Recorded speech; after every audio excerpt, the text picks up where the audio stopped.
పరదేవత యొక్క స్పర్శ, ఆమె పాద స్పర్శ తగిలేటప్పటికి, ఆవిడ అనుగ్రహం కలిగేటప్పటికి, కొన్ని కోట్ల జన్మల పర్యంతం మనం చేసినటువంటి కర్మల యొక్క ఫలితంగా పట్టుకుని వచ్చినటువంటి వాసనాబలంగా ఉన్న దుర్గుణములన్నీ తొలగిపోతాయి. దానికోసం మహాకాళీ స్వరూపంగా 3 రోజులు ఆరాధన. అది చేయడానికి అమ్మవారికి ప్రత్యేకంగా ఏదో ఇలాగే పూజ చెయ్యాలి అని ఉండదు. అందుకే మొదట మనసుని అభ్యాసానికి తీసుకెడతారు. మొదటి పెట్టుబడి ఏది? శరీరం.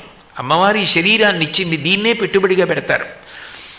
ఇప్పుడు విజయవాడలో కనకదుర్గ అమ్మవారి క్షేత్రానికి గిరి ప్రదక్షిణం పౌర్ణమి నాడు ఏర్పాటు చేశారు.